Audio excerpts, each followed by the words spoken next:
जगद्वन्द्य पादारविन्दे नमस्ते जगत्तारिणि त्राहि दुर्गे नमस्ते जगच्चिन्त्यमान स्वरूपे नमस्ते महायोगिनि ज्ञान रूपे नमस्ते सदानंद नंद स्वरूपे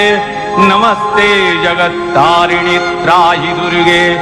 अनाथस्य दीनस्य तृष्णातुरस्य